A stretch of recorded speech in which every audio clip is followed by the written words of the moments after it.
Bro, Chopper Media, what's cracking? It's your low Krypton.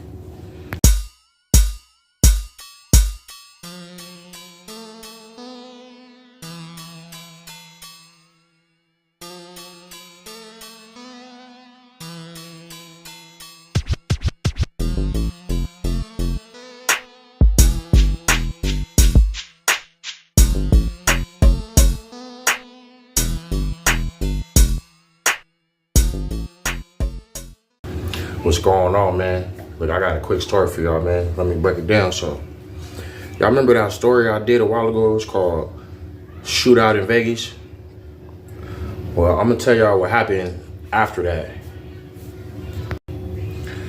All right, so remember I was saying my wife, her cousin stayed in our complex while we were staying in Vegas. Well, she ended up getting put out and she moved in with us, moved in with me and my wife. And she also had a little daughter. She was young, and she had a son during the time. He was like 14, right? So, yeah, I guess her nigga stayed with us too and shit. But her son, the little boy, he was already like bad and shit. He was already on house arrest. He was already doing a little, you could tell he was a little turned up, little bad kid, right? So, yeah, like I said, he was on house arrest, so he used to always sit in front of my door, like all day, every day. He just post up. So we ended up getting, like across from where we live, we ended up getting some new neighbors. Some new neighbors moved in, right? This big ass black dude, probably was from like LA or something, I don't know, because you know in Vegas, be a gang of motherfuckers from Cali moving out there and shit. So I don't know, it was a lot of LA niggas. He probably was from LA, I don't know. But he ended up moving right across from us, you know what I mean? Yeah, so the neighbor that moved across, I used to always assume the nigga sold weed because that nigga always had traffic like in and out of his house and shit. I always assumed he sold weed. I never hollered at him. I already had some weed plagues in the apartments. I had a weed plague in the complex next to mine. This guy used to go fuck with, he used to front me and shit. But yeah, I used to always assume that the new neighbor that moved across from me was the plague or he sold some weed or something because he used to always have traffic and shit, right? All right, so my wife's little cousin, the little 14-year-old boy, I'm gonna just say his name Josh. But so I started seeing like him and the neighbor getting close. Him and the new neighbor that moved across, they used to always be hanging out, kicking it. You know, I just noticed, okay, he was getting close with the neighbor and shit, right? And remind you, my wife's little cousin Josh, he was only 14 years old, but the little nigga looked grown, like he looked like he was 20. He was tall, nigga had tattoos. Like the little nigga looked grown. You would probably you wouldn't think he was 13 or 14. I mean, you wouldn't have thought that. Yeah, so the little nigga Josh was getting close with the new neighbor that moved across from me. So I guess the neighbor started getting comfortable with Josh and started telling this little nigga all his business and shit. Everything that he got, what he got going on and shit. You know how that. All right, so probably like a week and a half go by, right? I come outside one morning, it's like 5, 6 in the morning. I open the door, and right across where the new neighbor had moved in is hella police right there. They doing some shit where they do the fingerprints, cause like you see like the little powder shit, and with the fingerprints that's on the window, the police is right there like hella like investigating and shit, bro. I'm like, what the fuck going on? I was tripping out.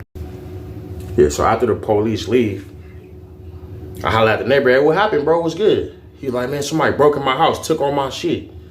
I'm like, oh, wow, okay, that's crazy. That's wild. So when the police was there, I guess they was showing him it was a knife that whoever broke in his house had broke in there with. But tell me why the knife, it kind of looked like it came, like it was my knife. It came from my kitchen, right? Yeah, so after that, I go in the room, I go tell my wife, like, man, I think your little cousin robbed the neighbor across.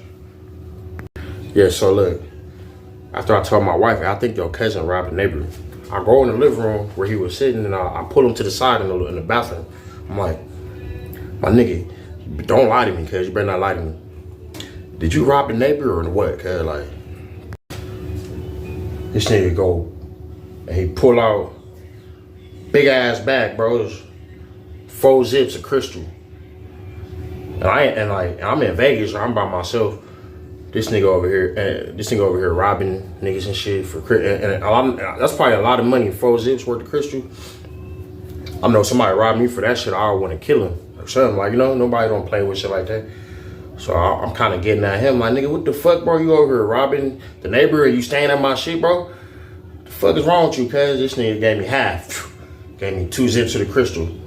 This nigga also has some loud too, like 2 capsules full of some Cali weed. So I was kind of like, nigga wanted to smoke though, smoke some weed. Nigga, I was kind of spooked though too, cause I was smoking in my bathroom, the weed. I'm like, maybe this nigga will notice. Or if I open my front door, he gonna smell the weed that this nigga done stole. I don't know, cause like, that shit kind of, it had me tripping out, right? So we knew the little nigga burned out the spot. My wife was tripping, paranoid, all that. So we was gonna plan on moving back to Dago, cause this nigga did some burnt out shit. My nigga robbed the fucking neighbor, robbed the plug, my nigga. But remember, I got these 2 big ass zips of crystal. And so we planning on moving back to Dago, but I wasn't trying to bring fucking 2 zips of crystal on a Greyhound with me. Cause one time when I went to go visit my ex-girl in Berkeley, we got to get off in LA. The fucking TSA apprehended me for some bullshit. They tried to say I was a terrorist. I wasn't trying to go on a Greyhound with no fucking drugs or nothing. Cause so nigga, and remind you, I don't deal with drugs. I don't know how that shit go. You feel me? All I know, I just want to get rid of this shit and get back to Dago. So I ended up, remember I said I used to buy weed from a nigga next door to me in the next complex next to me.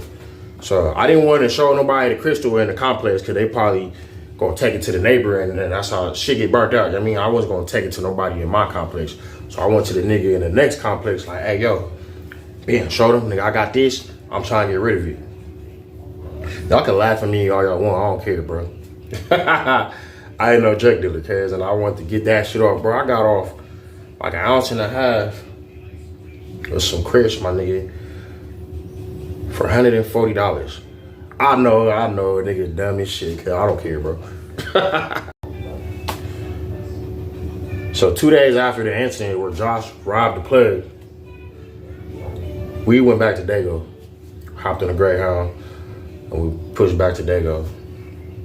But I still had a motherfucking half a zip of some crystal. I had that motherfucking tucked. And nigga ended up hopping on the Greyhound with the shit. Man, as soon as we touched Dago, hit Dago, I ended up hitting I wanted to get the rest of this shit off. I ended up hitting one of the homies. Like, cuz you know where to get this shit off? He was like, yeah, I'll do it, save it for me. I'm like, nigga, what the fuck? I didn't know the homie fuck with crap. I didn't sell it to cuz. Like, nigga, that's weird, cuz that shit was weird, bro. The homie, so I found out the homie was fucking around. But I didn't sell it to cuz, man. And yeah, man, hey, look, that's just story time right there, man. That shit was wild, cuz, how the little nigga robbed the plug, cuz, and how we had to push back to Dago, cuz. That shit was crazy shit, man. Y'all do me a favor, man. Help me turn the channel up. Like, comment, subscribe, man. Let's get this thing rolling.